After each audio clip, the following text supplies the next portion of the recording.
हमारी वाली हाइट्स जहाँ पे ऊपर बर्फ दिख रही है। तो अब शुरू करते हैं अपना काम। यहाँ वाले पहाड़ों के ऊपर अभी भी बर्फबारी हो रही है। तो इस टोली में ना नीचे को पुराना घास है और ऊपर को नया घास लगाया है। तो हमारे खेत में चूहे ने इतने ज़्यादा बिल किए हैं ना, तो एक इसकी जड़ कैसी हुई है, खोखली बोलते भालू आता है इसके पास। ये वाला आम का पेड़ तो मेरे बराबर होने वाला है। आलू की खेती की है, ये आगे तक देखो मटर उग के भी आ गए हैं। और यहाँ पे स्टार्ट से बनते हैं पतरोड़े और इसकी जड़ों में लगते हैं कचालू। आया है बहुत सारा एलोवेरा, ये छेद सा रखेंगे ताकि इसमें मधुमक्खियाँ आए। वो आपके खुद के घर वाले ही अलग तरह से ट्रीट करना शुरू कर देते हैं।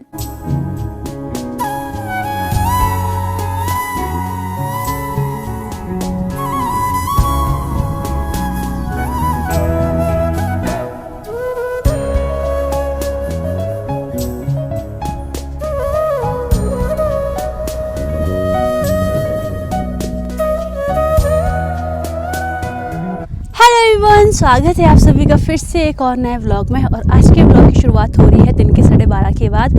और जैसा कि मैंने पिछले व्लॉग में बताया था कि हम खेत जाएंगे, काम शुरू करते हैं कुछ।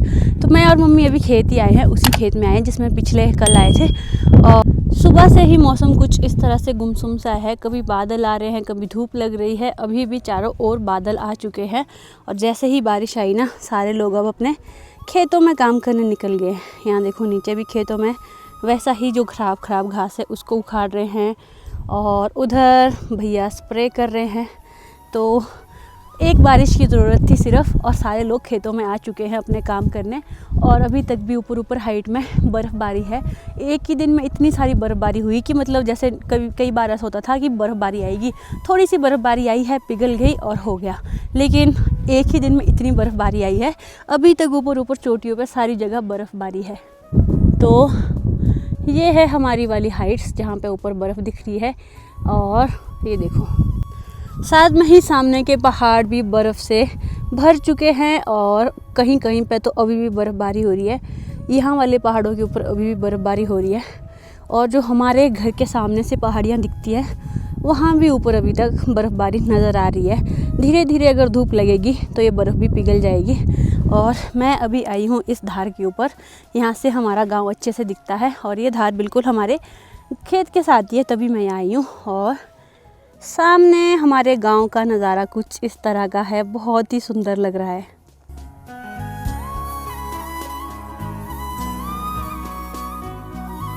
तो अभी मैं आ गई हूँ खेत साइड और यहाँ पे मम्मी लगी है काम करने। मैं मम्मी को पूछ रही हूँ कि क्या काम करना है। मम्मी बोल रही है जो तेरा मन कर रहा है तू वो काम कर। तो कुछ तो बताओ, तो ऐसे कैसे गाइडेंस तो दो मुझे, क्या करूँ? डालना है गोबर? डालना है गोबर? हाँ गोबर भी डालना। तो चलो फिर पर गोबर दे दो मेरे पास। नहीं इनको उठाएंगे डालो। अच्छा, वैसे तो आज हम आए थे गोबर डालने।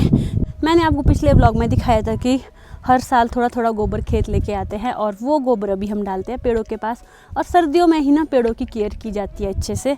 तो जैसे स्प्रे करना हो गया, खाद डालना हो गया, गोबर डालना हो गया, तौलिए करने हो गए। तो यहाँ पे नीचे एक भैया स्प्रे भी कर रहे हैं, यहाँ पे भैया स्प्रे कर रहे हैं देखो भी। और साथ में ही चला यहाँ पे इनके खेतों में काम।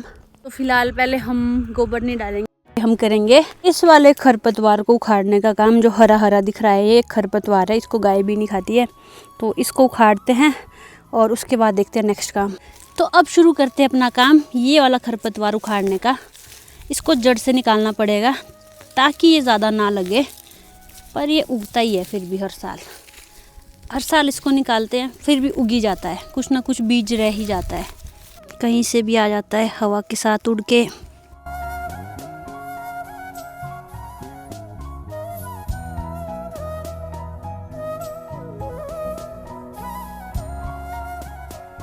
अभी इतने जैसे एरिया से मैंने इतना सा खरपतवार निकाल दिया है और आगे से मम्मी साफ़ कर रहे हैं। तो ये खरपतवार कर दिया इकट्ठे। और आजकल इसको निकालना इसीलिए भी ज़रूरी है क्योंकि जैसे ही बारिश आती है ना तो थोड़ी नमी हो जाती है और इसको उखाड़ना आसान होता है। अगर सूखा होता है तो ये आधे से टूटेगा ही, पूरा जड़ से नहीं उखड़ेगा। आजकल जैसे बारिश में नमी है तो इसको जड़ से उखाड़ना आजकल ज़्यादा आसान होता है। तो अभी यहाँ पे मम्मी गोबर भरने लग गए हैं। थोड़ा सा ही गोबर है, यहाँ ज़्यादा गोबर है भी नहीं। देखो मिट्टी निकल रही है, खोद रहे हैं। तो ये वाला गोबर भी पहुँचाना है अब पेड़ों के पास। तो हमारे खेत में चूहे ने इतने ज़्यादा बिल किए हैं ना, ये देखो पाँव डालते हैं ना बिल्कुल नीचे धंस जाते हैं, देखना ना। बिल्कुल ही पाँव धस जाते इसमें। अगर मैं यहाँ पाँव रखूँगी ये भी धस जाएगा। तो खेत खोदने का काम तो चूहों ने आसान किया है। सारी मिट्टी नीचे नीचे से खोदी हुई है। अभी मेरे सामने एक टोली है, इसमें नीचे को आपको थोड़ा काला घास दिख रहा होगा और ऊपर को थोड़ा नया घास है। तो इस टोली में ना नीचे को पुराना घास है और ऊपर को नया घास लगाया है।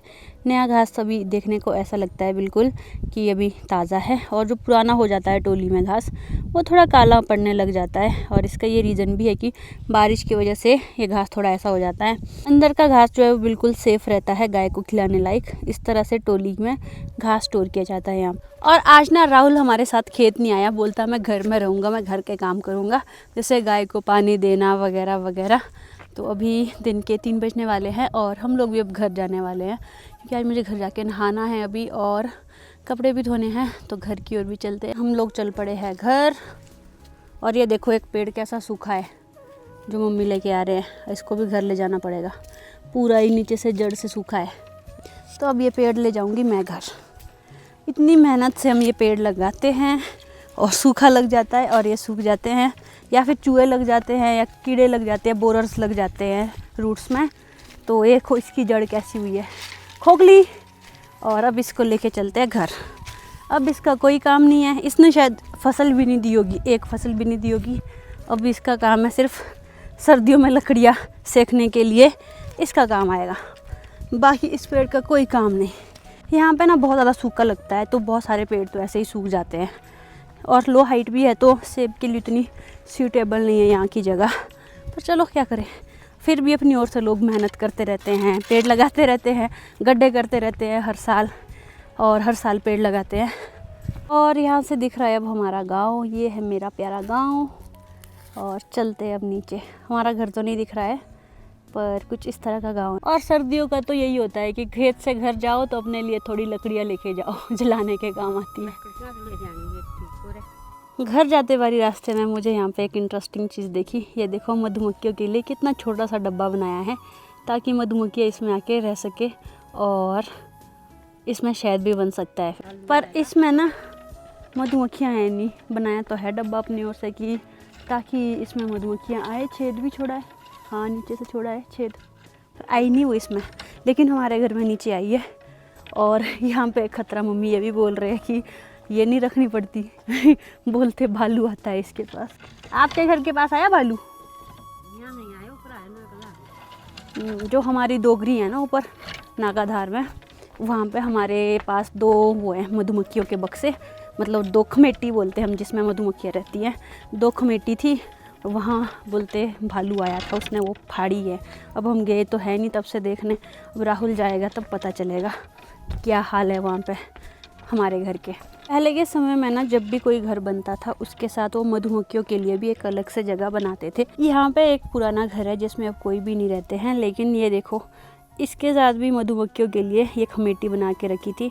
इस एक छेद सा रखेंगे ताकि इसमें मधुमक्खियाँ आएँ और शहद भी डालें, और साथ में ही मधुमक्खियों के और भी बेनिफिट होते हैं, जैसे कि वो पॉलिनेशन में हेल्प करती है और शहद भी बनता है।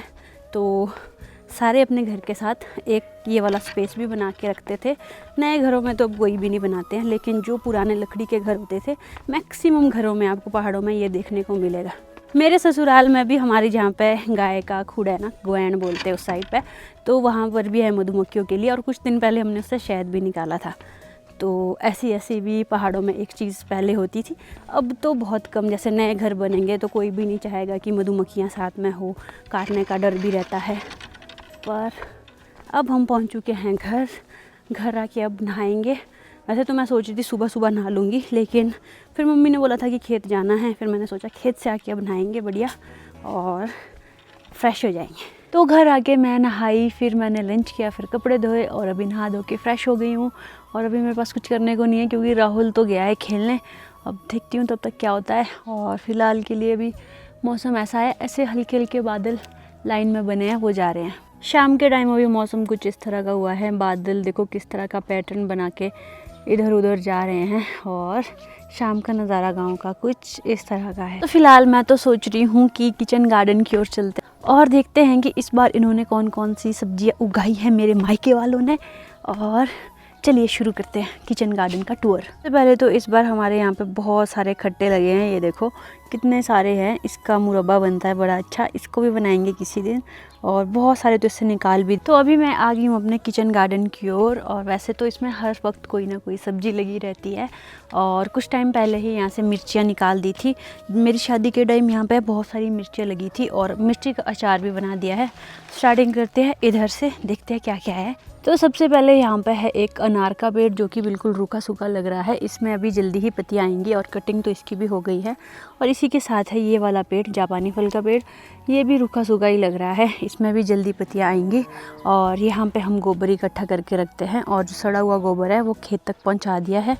पहले आता है सबसे पहले अनार के साथ ही इधर को यहाँ पे नीचे आलू की खेती की है। ये आगे तक देखो, आगे तक आलू बीज के रखे हैं। और यहाँ पे है एक सेब का पेड़, साथ में ही नीचे हैं 4 से 5 बादाम के पेड़। और नीचे वाले खेत में देखो यहाँ पे मटर बीजे हैं, मटर उग के भी आ गए हैं। और यहाँ पे स्टार्टिंग में थोड़े से जौ बीज के रखे हैं। हर साल हम घर के पास थोड़े से जौ बीज के रखते हैं, क्योंकि इसका जो काम होता है, अभी शिवरात्रि में ये लगते हैं। हमारे यहाँ पे शिवरात्रि के दिन महादेव बनाए जाते हैं एक अलग ही तरीके से, तो उसके लिए ये वाले जौ ज़रूर लगते हैं। साथ में ही नरगिस के पत्ते, खेत में यहीं पे किचन गार्डन में नरगिस का पौधा भी है। साथ में ऊपर है लहसुन लगाई हुई थोड़ी सी, और इधर को लगाई हैं बैम्बियाँ। तो जो ये बैम्बियाँ हैं, ये एक प्लांट होता है और इसके ऊपर ग्राफ्टिंग की जाती है बादाम की। तो आपको जैसे पता है कि मेरे मायके में बहुत सारे बादाम के पेड़ हैं, तो बीच में कुछ एक सूख जाते हैं, तो उनको रिफ़िल करने के लिए घर के पास ही यहाँ पे बैम्बियाँ लगाई हैं। और यहाँ तक आलू थे। और ये देखो आम का पेड़ कितना बड़ा हो गया है घर के पास। ये पेड़ को मैं इतने छोटे से देखते आ रही हूँ, और अब इसको प्रोटेक्ट करने की ज़रूरत भी नहीं है, क्योंकि सर्दियों में पाला पड़ता है, ठंड होती है, तो आम का पेड़ सर्वाइव नहीं कर सकता है। लेकिन ये वाला आम का पेड़ तो मेरे बराबर होने वाला है। ये देखो इतना बड़ा हो गया ये आम का पेड़। इस बार इसको किसी तरीके से भी इन्होंने बचाया नहीं है, नहीं तो इसके ऊपर कुछ रख देते थे इसको प्रोटेक्ट करने के लिए। पर ये आम का पेड़ काफ़ी बड़ा हो गया है। ये देखो, ये होगा 4 या 5 साल का। यहाँ से आगे लहसुन की खेती की है, देखो लहसुन लगाई है, यहाँ पे लगाई है लहसुन आगे तक। यहाँ पे है एक प्लम का पेड़, इसके नीचे भी है एक बीच में प्लम का पेड़। जो यहाँ पे लहसुन लगाई है ना, ये हम बेचने के पर्पज़ से कभी भी नहीं लगाते हैं, ये हम अपने यूज़ के लिए लगाते हैं। जैसे कि जितनी भी लहसुन होगी अपने यूज़ के लिए, मतलब जितनी हो गई, कई बार कम भी पड़ जाती है। लेकिन मेरे ससुराल साइड बहुत सारी लहसुन लगाई है, वो शायद उसको बेचते भी होंगे। साथ में ही है यहाँ पर कचालू के पत्ते, इससे बनते हैं पतरोड़े, और इसकी जड़ों में लगते हैं कचालू, जिसकी की सब्जी बनती है। साथ में ही हमारे यहाँ पे एक नींबू का पेड़ है, जिसमें थोड़े बहुत नींबू लगे रहते हैं। आजकल तो कोई नींबू नहीं लगे हैं, अब इसको शायद काटना ज़रूरी है, क्योंकि इसमें कभी भी अब नींबू नहीं लगते इतना ज़्यादा। तो ऑलरेडी इस पेड़ को काफ़ी हाफ कर दिया है काट के, अब बस इतना सा रहता है। साथ में ही ऊपर यहाँ पे दिख रहा है हमारा घर और नीला आसमान। कलर, अब घर का कलर भी नीला हो गया है आसमान की तरह, पहले येलो कलर था। जो लोग व्लॉग्स पहले से देखते आ रहे होंगे उन्हें पहले का कलर याद होगा। पहले का कलर कुछ इस तरह का था, थोड़ा पीला सा, और अब घर का कलर कर दिया बिल्कुल नीला। और अब नेक्स्ट हमारे पास है, यहाँ पर छोटा सा स्पेस है, इसमें मम्मी ने धनिया उगाया है, मम्मी ने इसकी गुड़ाई भी कर दी है। साथ में ही है ये मुरब्बे वाले के खट्टे, और कुछ इस तरह का हमारा किचन गार्डन है। ये देखो, ये सारा ही हमारा किचन गार्डन है, और इसमें हम अपने ज़रूरतों के हिसाब से ही सब्जियाँ और फसलें उगाते हैं। नेक्स्ट थोड़ा सा सरसों हमने यहाँ पे उगाया है, जिसमें कि फूल आए हैं, और इससे कई बार सरसों की सब्जी भी हो जाती है। साथ में ही इधर को है मूली भी उगाई है, इसमें मूलियाँ लगी भी हैं। और है एक पपीते का पेड़। एक ही ठंड से ना इस पपीते के पेड़ का हाल ये हो गया, एक ही बारिश से इसके सारे पत्ते सूख गए और सिकुड़ गया है। पर इसको बचाने के लिए ऊपर से कुछ ऐसा तो किया है इंतज़ाम। अब देखते ये है कि ये पेड़ सरवाइव करता है या नहीं करता है। साथ में ही घर के पास उगाया है बहुत सारा एलोवेरा। ये उगाया है, एक पुराना बर्तन था जो कि फट गया था, इसमें मिट्टी डाल के एलोवेरा उगाया है। एलोवेरा के साथ में ही है यहाँ पे तुलसी, और ये कद्दू जो कि हम गाय को देते हैं थोड़े बहुत। और ये देखो तुलसी भी रखी है यहाँ पे। ये सारी चीज़ें हमने बावड़ी के ऊपर रखी है। और इसके नीचे है हमारे घर की बावड़ी, ये देखो, जिसमें कि पानी अभी भी है। गेट लगा लेते हैं। गेट इसीलिए भी लगाया है यहाँ पे ताकि इस बावड़ी को अच्छे से प्रोटेक्टेड रख सके। नहीं तो कई बार कुत्ते बिल्ली आते हैं, जूठा कर लेते हैं पानी को, तो उनसे बचाने के लिए बावड़ी में गेट का होना भी ज़रूरी है। अभी शाम के टाइम पता नहीं मम्मी भी कहाँ चले गए हैं, उन्होंने बताया भी नहीं कि कहीं जा रहे हैं, शायद फिर से खेत चले गए हैं और आते ही होंगे। तो मैं तो अब बैठूंगी, थोड़ी देर धूप सेकूंगी बढ़िया से। फाइनली मम्मी आ गए, पत्ते लेने ही गए थे। इतना शोर कर रही है आपकी गाय भाई। अगर मम्मी घर से इधर उधर जाते हैं ना, तो जो सोनी है ये बहुत आवाज़ करती है, शोर करती है। और अगर मम्मी इसके पास रहेंगे तब तो चाहे इसको घास भी नहीं दो तब भी नहीं मतलब शोर करेगी। अब खुश हुई है कि मम्मी आ गए, अब चुप हो गई। मम्मी बोलते तो इसके पास बैठ के रहना बोलते। तो अपनी गाय को अंदर करने से पहले मम्मी कर रहे हैं प्रीति की गाय को अंदर, और उसके बाद करेंगे अपनी गाय को भी अंदर, क्योंकि अब शाम हो गई है ना, ठंड है बाहर। तो मम्मी ने सोचा कि अब इनको अंदर कर देते हैं। जब कभी हमारे घर पे भी कोई नहीं होता है ऐसे गाय बंद करने वाले, तो उतने में फिर प्रीति की मम्मी भी हमारी गाय अंदर करते हैं। तो गांव में यही तो तालमेल होता है आपस में पड़ोसियों का, अगर किसी का कोई काम है तो दूसरा कर लेता है। अब आएगी सोने की बारी। मुंह में घास डाल, मुंह में कैसे घास डाला है इसने। तो अभी डिनर करके मैं आ गई हूँ अपने रूम सोने। उसी रूम में सोती हूँ मैं जहाँ पे मैं पहले भी सोती थी, जो मेरा कमरा था। और मुझे अभी जस्ट कुछ चीज़ें आज रियलाइज़ हुई, मतलब मैंने सोची है, वैसे ऐसा शायद मैं कभी नहीं सोचती, लेकिन मुझे ऐसे ही लगा कि मतलब शादी के बाद ना आपको आपके खुद के घर वाले ही अलग तरह से ट्रीट करना शुरू कर देते हैं। जैसे कि मम्मी का बिहेवियर मेरे प्रति, पहले क्या होता था शादी से पहले, अगर कोई भी काम होता था तो मम्मी मुझे बोलेंगे कि ये काम करना है, तू नहीं करना है, करके रखना है, इस तरह से। और अब शादी के बाद मैं आई हूँ तो मम्मी मतलब इस तरह से ट्रीट कर रहे हैं जैसे मैं कोई और पर्सन हूँ। जैसे कि अगर तूने ये काम करना है तो कर दियो, नहीं तो कोई बात नहीं मैं कर दूँगी। या फिर कोई काम मैं कर रही हूँ तो बोल देंगे तू रहने दे, मैं खुद करती हूँ। तो इस तरह से मतलब मम्मी बिहेव कर रहे हैं मेरे साथ, क्योंकि मुझे ऐसे अजीब भी लग रहा है कि यार अभी 2-2.5 महीने पहले मेरा घर भी यही था, और मतलब हर काम के लिए मुझे बोला जाता था कि ये काम करना है, ये काम करना है। और अब हर काम के लिए मम्मी मुझे खुद गेस्ट की तरह ट्रीट कर रहे हैं कि ये काम रहने दे, मैं खुद कर लूँगी। तो शायद ये ना जो ये फ़र्क शादी के बाद का आता है, ये पहले खुद के घर वाले ही ये फ़र्क डालते हैं कि तुम अब मेहमान हो, अब तुम्हारा ये घर नहीं है, तो मेहमान की तरह हमें ट्रीट करना, जो कि सही नहीं है शायद। जब कोई बेटी आती है अगर वो कुछ कर रही है तो उसको करने दो, जैसा उसका अपना घर है वैसे। बाकी पता नहीं, मेरे इस बारे में मेरी उतनी समझ अभी डेवलप नहीं हुई है। मैं तो अभी भी इसको जैसे अपना घर मान के चल रही हूँ। जैसा मेरा घर, ये भी मेरा घर है, वैसे ही जैसे ये कमरा है तो मेरे को ऐसा लग रहा है कि मेरा अपना कमरा है, मैं अपने कमरे में सो रही हूँ। पर शायद जो ये चलता आ रहा है सिस्टम, पैट्रियार्की जो भी चलती आ रही है कि शादी के बाद एक लेडी या लड़की को ही लड़के के घर जाना पड़ता है, और फिर वो एकदम से उस घर को फिर अपना घर मानना पड़ता है। और अब मैं अपने घर मतलब अपने मायके आई हूँ तो यहाँ पे मुझे एज ए गेस्ट की तरह ट्रीट किया जाता है। मतलब मुझे समझ नहीं आता, कई बार मैं मतलब सोसाइटी और समाज से हट के थोड़ी बहुत मेरी सोच है कि ऐसा क्यों होता है, मतलब क्यों, और किसने ये रूल बनाए और किस लिए बनाए, क्या ज़रूरत थी इन सब रूल्स बनाने की कि फिर ऐसा होगा ऐसा होगा। मतलब ये सारे क्वेश्चंस हैं जो मेरे दिमाग में घूमते रहते हैं। आप ऐसे भी सोच सकते हो कि ये क्या सोच रही है।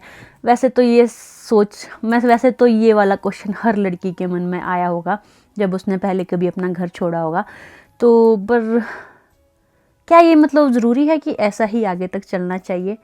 मतलब मैं बहुत कुछ सोचती हूँ इस तरह से, पर जो है फ़िलहाल जो चीज़ें चल रही है स्वाभाविक है, वो मैं होने देती हूँ, उन्हीं को मैं जीती भी हूँ। पर कहीं ना कहीं मेरे मन में बहुत सारे सवाल होते हैं, जैसे कि मेरी मम्मी मुझे इस तरह से क्यों ट्रीट कर रहे हैं कि मैं एक गेस्ट हूँ। पता नहीं मैं जो बोल रही हूँ उस बात का सेंस भी है या नहीं, मैं अच्छे से एक्सप्लेन कर पा रही हूँ या नहीं कर पा रही हूँ, मुझे नहीं पता। फ़िलहाल के लिए ये सारी चीज़ें मेरे दिमाग में चल रही थी, और इसी के साथ आज का व्लॉग भी यहीं एंड करती हूँ। आई होप आपको अच्छा लगा होगा। अगर अच्छा लगा है वीडियो को लाइक और शेयर करें, चैनल पर नहीं तो चैनल को सब्सक्राइब करके ज़रूर जाए। Thank you so much for watching. This is Madhu Verma signing off. Bye bye, take care. और आपकी इस बात पे क्या राय है, मतलब जो मेरी ये सोच है कि जैसे ही हम किसी ससुराल में जाते हैं तो सारे लोग बोलते हैं कि अब से ये तुम्हारा घर है, और कैसा फील करते हैं सारे शुरू में? आप मुझे अपना एक्सपीरियंस बता सकते हो कि शुरू में आपने कैसा फील किया था इन सब चीज़ों को लेके। आप कमेंट में ज़रूर बताना। और क्योंकि शादी का जो मैंने देखा है अभी तक सच लड़कों की लाइफ में ज़्यादा चेंजेस नहीं आते, क्योंकि सेम घर में रह रहे हैं, वो अपने पेरेंट्स के साथ ही रह रहे हैं। चेंजेस एक लड़की के जीवन में आते हैं, क्योंकि अभी आधी ज़िंदगी तक उसको बोला गया है कि ये तुम्हारा घर है, ये तुम्हारा घर है। अब शादी के बाद एकदम से उसका घर बदल रहा है, और फिर उसको वहाँ पे मतलब उस तरह से ही रहना भी पड़ता है कि ये मेरा घर है, मेरे काम है, मुझे करने हैं। ये एकदम से ये शिफ्ट है ना जो घर के दो घरों के बीच का, तो ये मुझे थोड़े अभी समझ नहीं आ रहा है। बट फिलहाल मैं जैसा चल रहा है मैं चलने दे रही हूँ। आप अपने एक्सपीरियंसेस ज़रूर शेयर करना, और आपके इस पर क्या राय है कमेंट में मुझे समझाने की कोशिश करना, तो शायद मैं थोड़ी चीज़ों को समझ पाऊँ। बाकी मिलते हैं नेक्स्ट व्लॉग में। Bye bye.